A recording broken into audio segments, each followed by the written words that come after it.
Olá, bom dia, boa tarde, boa noite. Meu nome é Rafael Orlandi, eu sou especialista em Direito Administrativo e bem-vindos a mais um vídeo. No vídeo anterior, eu falei sobre as características das leis e trouxe uma discussão sobre lei lato sensu, lei stricto sensu. Hoje, eu vou falar um pouco sobre as estruturas das leis brasileiras, que não é um tema que é tratado na filosofia do direito, mas é um tema muito relevante.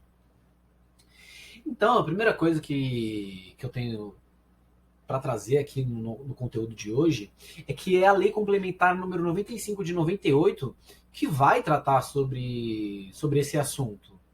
Tá? E logo no começo, a gente já tem o nosso artigo 1º, parágrafo único, vai falar o quê? Esta lei é aplicada às medidas provisórias e demais atos normativos. Então a lei já está dando aquela intenção de tratar sobre lei lato sensu, porque vai tratar sobre os demais atos normativos. E aí ele vai falar que toda lei, né, ou atos normativos, tem que ter as suas partes básicas. E começando por uma parte preliminar, que vai conter a epígrafe, que é a espécie normativa, a numeração da lei e o ano de promulgação. Espécie normativa é o nome do ato que está sendo praticado. Decreto, lei, lei complementar, lei delegada, decreto-lei, enfim. O número. Então, é aquele número de identificação que a gente já viu, sempre viu nas leis, e não tem muito o que explicar aqui.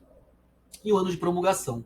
O ano de promulgação é o ano em que a lei foi publicada no Diário Oficial. Ou seja, é o ano, ou a data, mais especificamente, em que todas as pessoas podem começar a tomar conhecimento da lei. É claro que antes a gente tem um projeto de lei, muitas vezes também fica disponível no site, mas não é quando a lei foi publicada. Tá?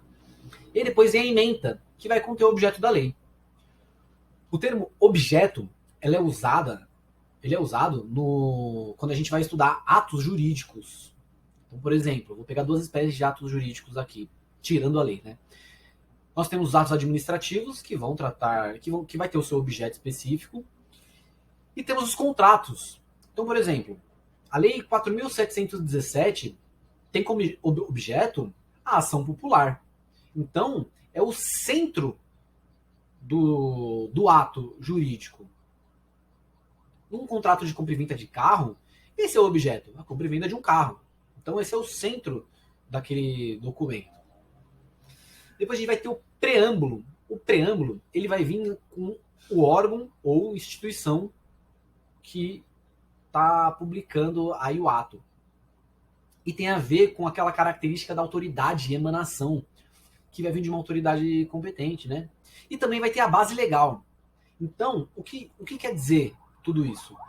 Quer dizer que a gente vai ter que ter uma autoridade competente e um dispositivo legal que autorize ou obrigue aquele órgão a produzir aquele ato. Então, eu peguei um exemplo aqui do decreto número 63.722 de 2018. Ele fala aqui, ó, Márcio França, governador do estado de São Paulo, ou seja, a autoridade que praticou o ato. E aí segue, no uso das atribuições que lhe confere o inciso 3 do artigo 47 da Constituição do Estado. Então vocês percebem que a Constituição do Estado, no artigo 47, inciso 3, permite, autoriza que Márcio França, que no caso é o governador do estado de São Paulo, publique esse ato, né? Produza e publique esse ato. E aí vai ter uma relação da natureza do ato, mas vamos supor que o artigo, que ele praticasse um ato com base no inciso 3 do artigo 47, mas esse artigo ele não permite que ele trate sobre determinada matéria, ou não permite que aquele ato normativo em espécie seja praticado por aquela autoridade, a gente já teria aí uma lei sem validade, um ato normativo sem validade, seja ele qual for, tá? Depois a gente vem para o enunciado do objeto e o âmbito de aplicação. O enunciado do objeto e o âmbito de aplicação ele vai estar ali no artigo 1º de toda a lei, tá?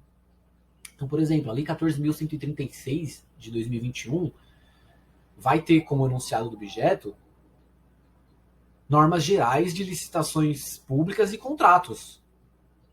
O âmbito de aplicação é a quais entidades que a norma vai ser aplicada. Então a gente tem leis nacionais.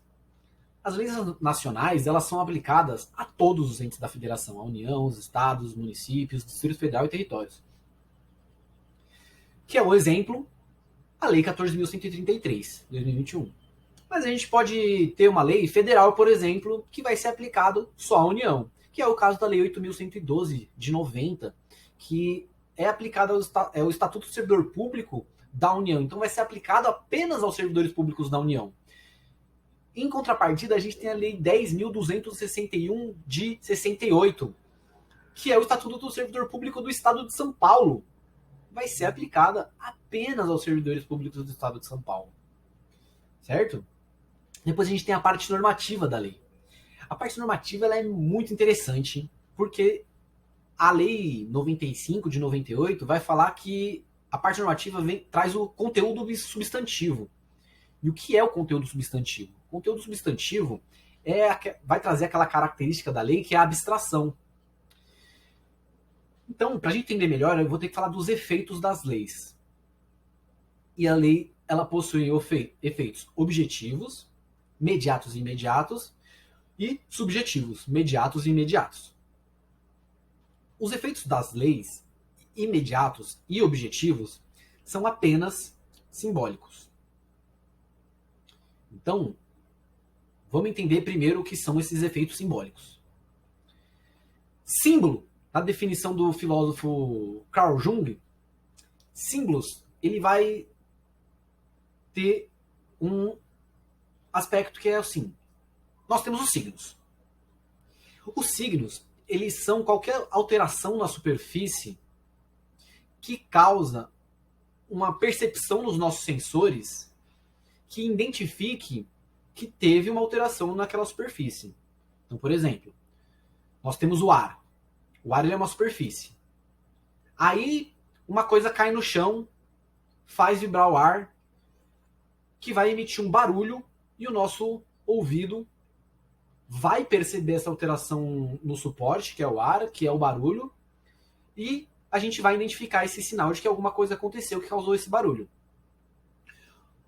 Um exemplo mais fácil da gente entender é quando a gente tem uma folha de papel. Aí a gente tem a folha de papel que é um suporte, e aí o grafite risca essa folha.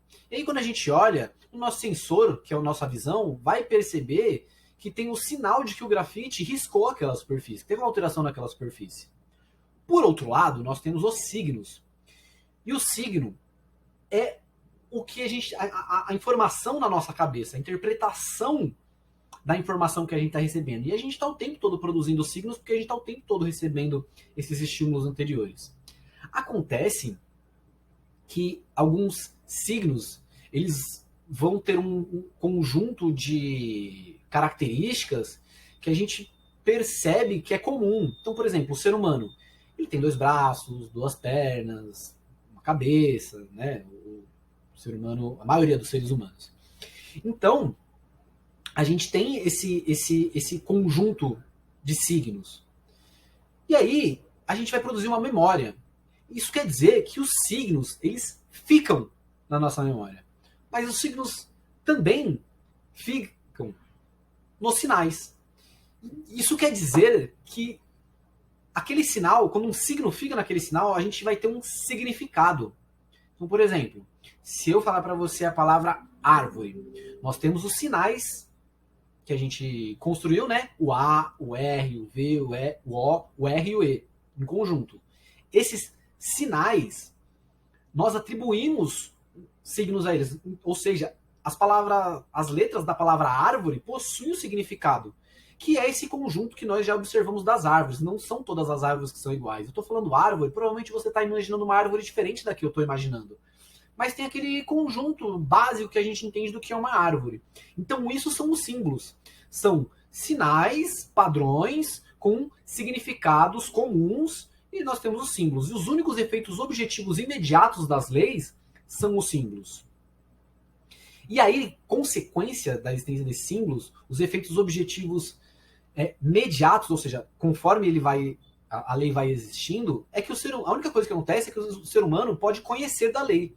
Então, os únicos efeitos objetivos imediatos das leis são os efeitos subjetivos, que é o conhecimento da lei pelo ser humano, ou qualquer outro ser que possa interpretar e conhecer as leis. Agora, os únicos efeitos subjetivos imediatos das leis é que o sujeito conhece a lei, ele toma conhecimento. Agora, os efeitos imediatos são quais? O sujeito vai entender a lei, ele vai interpretar a lei, ele vai extrair a norma jurídica, vai comparar a norma jurídica com o caso concreto e vai executar a lei. Ele vai manusear a lei e fazer com que ela produza os seus efeitos materiais. E aí nós temos a parte final da lei, que contém as medidas de implementação. Medidas de implementação são as medidas que a gente tem que tomar para que aquela lei seja execuível, ou seja, seja possível executar aquela lei, que ela produza efeitos materiais. Um exemplo disso é o que está lá na Lei 9.099, que vai tratar sobre os juizados especiais cíveis e criminais. Essa lei ela vai dar um prazo para que os estados, né, instituam os seus juizados especiais. Tá? Porque senão, você institui o juizado especial, agora eu posso, quando eu quiser, né? Quanto tempo vai demorar para essa lei, né, produzir efeitos? Então, em algumas leis, tem as medidas de implementação. Outras leis têm as disposições transitórias. E o que são as disposições transitórias? É quando a lei traz uma regulamentação de uma situação jurídica nova, mas a gente tem uma situação jurídica antiga. Então, nesse tempo que a lei vai estar entrando em vigor, que a lei vai estar sendo implementada, né? Entre a lei antiga e a lei nova, que o mundo não vai parar, as coisas vão continuar acontecendo, vão precisar ter medidas de transação para que as pessoas que já adquiriram direitos em relação à situação jurídica anterior não saiam prejudicadas, mas que também tenham as pessoas que vão adquirir direitos também possam estar numa situação, num pé de equiparação, de igualdade. Então, existem medidas transitórias para essas duas pessoas que estão tanto na situação anterior, quanto com a situação nova, quanto nas pessoas que estão nesse momento de transação. Né? Vai ter uma regulamentação, tudo isso. E aí vem depois a cláusula de vigência. Cláusula de vigência é quando a lei começa a produzir os seus efeitos. Esta lei entra em vigor em 30 dias. E aí depois também nós temos as cláusulas de revogação, que é a cláusula que vai revogar as leis anteriores. Tanto a cláusula de vigência quanto a cláusula de revogação vai trazer aquela ideia de permanência, estabilidade como característica da lei. E é muito interessante porque o artigo 9º da lei vai falar o quê? A cláusula de revogação deverá enumerar expressamente as leis ou dispositivos legais revogados. Então, a gente vai ter aquela ideia de abrogação, derrogação e revogação expressa ou tácita. Ou seja, abrogação é a derrogação completa das leis. Derrogação, só algumas partes das leis vão ser derrogadas. E essa revogação, né, tanto a abrogação quanto a derrogação, ela pode ser expressa, ou seja, o texto vai lá e vai falar quais leis ou quais artigos das leis foram revogados. Ou então não. Ela vai ser pelo próprio conteúdo da lei, a gente vai perceber que elas são incompatíveis e a gente aplica a lei nova. Nesse sentido, o Decreto-Lei 4.657/42, que é a LINDB, que são as leis de introdução às normas do direito brasileiro, vai falar no seu artigo 2º, parágrafo 1º. A lei posterior revoga a anterior quando expressamente o declare, quando seja com ela incompatível, ou quando regule inteiramente a matéria de que trata a lei anterior. E é basicamente a mesma coisa que a Lei 95 de 98, que é essa lei que a gente está tratando aqui no vídeo, vai falar lá no seu artigo 12. Tá? Bom, eu também trouxe aqui os princípios de articulação legal, não todos, eu trouxe alguns os que eu julguei mais relevantes. E o primeiro é que o artigo ele é a unidade básica da lei. E assim como os parágrafos, a sua numeração vai do primeiro ao 9º, e aí depois vai 10, 11, 12, então 8º, 9º, aí não vai para o 10º, vai ser artigo 10. Para os parágrafos, ele tem o símbolo específico de parágrafo que a gente vê na lei. E quando ele não tiver outros parágrafos, for apenas um parágrafo, ele vai estar escrito por extenso, parágrafo único. Bom, os artigos se desdobram em parágrafos ou em incisos. Os parágrafos se desdobram em incisos. E os incisos em alíneas. E as alíneas em itens. Tá? Os incisos são numerados por números romanos, alíneas por itens e os itens pela numeração arábicas. A numeração arábica é aquela numeração que a gente conhece, sabe? 1, 2, 3, 4, 5. E os números romanos são aqueles que são letrinhas I, X, VL, enfim. A gente também tem um agrupamento de artigos. Os agrupamentos dos artigos são artigos em subseções, subseção em seção, seção em capítulo, capítulo em título, título em livro, livro em parte, sendo que as partes podem conter, né, disposições preliminares, gerais, finais ou transitórias. Bom, a gente também pode ter, entre as partes, nem sempre tem, mas entre as partes pode ser geral e especial. Então deixa eu dar um exemplo aqui de mais ou menos tudo isso que eu disse. No Código Civil, ele tem a parte geral e a parte especial. A parte geral tem 3 livros. Livro 1, das pessoas. Livro 2, das coisas. E livro 3, atos jurídicos. E a parte especial vão ter 5 livros. Eu já não lembro a ordem, mas são obrigações, quer dizer, contratos, né? Direitos reais, empresas, famílias e sucessões. São os livros da parte especial do Código Civil. Tá? E aí eu trouxe algumas normas para precisão, clareza e ordem lógica que as leis têm que obedecer. A primeira coisa é que as leis ela tem que ter as palavras das leis têm que seguir o seu sentido comum ou o seu sentido técnico, quando for preciso. O sentido comum é o sentido que as pessoas vão entrar em contato e vão entender. Agora, o sentido técnico é o sentido que determinada área da ciência pegou, se apropriou daquele termo e deu um sentido específico. E aí, quando possível, a gente usa, quando demonstrar que é apropriado. Né? A linguagem tem que visar mens legislatores. Mens legislatores é a vontade do legislador. Diferente de mens legis. Mens legis é a vontade da lei. E também é assunto para outro vídeo essas diferenças. A lei também tem que evitar sinonimia por estilismo. Ou seja, coisas iguais, usamos termos iguais para a gente poder interpretar. Também devem ser evitadas ambiguidades. Essa ideia de evitar ambiguidade a gente usa geralmente no português, tá? E nos contratos. A gente tem que evitar ambiguidades quando estamos falando de textos jurídicos, como um todo. Na vida, existem algumas situações que é importante a gente usar ambiguidade sim, tá? Por exemplo, para fazer uma piada. A ambiguidade é muito importante. Então, a gente também tem que entender que existem essas categorias de agregações e os blocos dessas categorias de agregação devem ser interpretados em conjunto. Cada artigo vai carregar um assunto ou princípio. Então, por exemplo, o artigo 5º da Constituição Federal tem um assunto próprio, que é o quê? São os direitos e garantias fundamentais. Mas, existem leis, por exemplo, o Código Penal, ele vai ter alguns artigos, ele vai trazer lá sobre princípios específicos do direito penal, sobre, por exemplo, a aplicação da lei no território, certo? Indúbio pro réu, enfim. Um bom exemplo também, aqui no sentido do artigo 5º, é que vai ter lá o seu assunto, né, do artigo, e um dos seus incisos, que é o inciso 2, vai tratar do princípio da reserva legal. Bom, os parágrafos eles tratam dos aspectos complementares ou de exceções às regras. Normalmente, quase toda regra tem uma exceção. E os seus princípios, normalmente, eles têm as suas exceções e normalmente vai estar lá no artigo, né? Então vai estar lá o artigo e vai vir o parágrafo, vai ter o artigo, vai falar qual é o princípio e vai ter o parágrafo que vai trazer uma exceção para esse princípio. O que na doutrina a gente chama comumente de mitigação do princípio. Bom, nós também estamos incisos, alíneas e itens que vão trazer discriminação e numeração. Né? Então a gente tem aquela ideia de rol taxativo e rol exemplificativo. O rol taxativo é aquele, por exemplo, suspeição dos juízes. Né? Suspeição, impedimento do juiz lá do Código de Processo Penal, Código de Processo Civil. Ou seja, são o que está escrito nos incisos é que serão aplicados.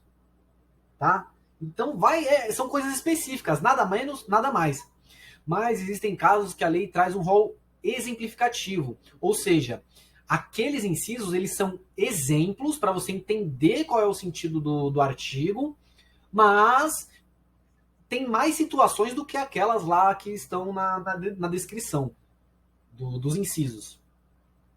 E aí o artigo 12, ele vai falar da alteração das leis, que vai falar no mesmo sentido lá de quando a gente falou no artigo 9º, que falou da LINDB, mas ele traz uma coisa a mais. Ele vai falar que as leis, elas não podem renumerar outras. Elas têm que usar o mesmo número, mas acrescentar de letras. Um exemplo disso é o artigo 8º da Lei 8.429 de 92, que há pouco tempo foi alterada por uma outra lei. E aí ela tinha o artigo 8º, mas agora ela tem o artigo 8º e o artigo 8º-A, porque o artigo não pode ser renumerado. E por fim a gente tem o artigo 18, que vai falar que a norma deve ser aplicada mesmo com inexatidão formal. E aí eu vou trazer alguns exemplos. 2 exemplos, na verdade. O primeiro exemplo de inexatidão formal é o dessa própria lei. Tá? Por quê? Porque o termo formal aqui na Lei 95 de 98, ele está falando do seu sentido comum. Porque no sentido técnico do termo formal, quando a gente se refere à lei, a gente está falando do conjunto de procedimentos, ou seja, do processo de elaboração da lei para que ela seja válida. Então, sabe, ter a votação, ter aquela relação entre o legislativo e o executivo, né? Que o executivo vai sancionar e tal. Isso é o sentido formal da lei. Mas aqui, a Lei 95, ela está falando da questão da redação. Então, quando ele está falando essa referência formal, ele está falando de inexatidão formal da redação da lei. Se ele fosse usar o termo técnico, ele falaria de inexatidão material, ou seja, inexatidão do conteúdo da lei. Mas não, ele está falando de inexatidão formal no sentido comum. E ela está sendo inexata, porque tecnicamente o termo seria outro.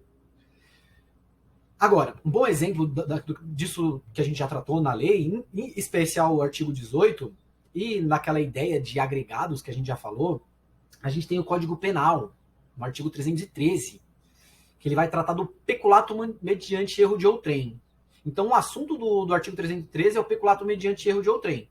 E ele vai falar apropriar-se de dinheiro ou qualquer utilidade que, no exercício do cargo, recebeu por erro de outrem. Qual é a inexatidão formal aqui? A inexatidão formal está no termo apropriar-se. Porque a palavra apropriar-se, ela é bitransitiva. Então, alguém apropria-se de alguma coisa. E ele fala só que alguma coisa é apropriada. Ele não fala que alguém se apropria. E aí, para a gente interpretar isso, primeiro a gente vai usar a especificação do que é apropriado que ele fala. Que no exercício do cargo. Então, a gente já tem a primeira pista. Então, esse alguém que ele não foi exato, ele não colocou, ele não obedeceu as regras de português, esse alguém, ele exerce um cargo. Quando a gente vai ler o conjunto, o agregado que ele se encontra no agregado do capítulo 1 dos crimes praticados por funcionário público contra a administração em geral. Então aqui a gente já começa a entender que esse alguém é um funcionário público. Mas para a gente ter certeza, a gente lê o peculato comum, que é o artigo 312. E ele vai falar quem é o alguém, ele vai falar expressamente quem é o alguém. Ele vai usar o apropriar-se com exatidão formal.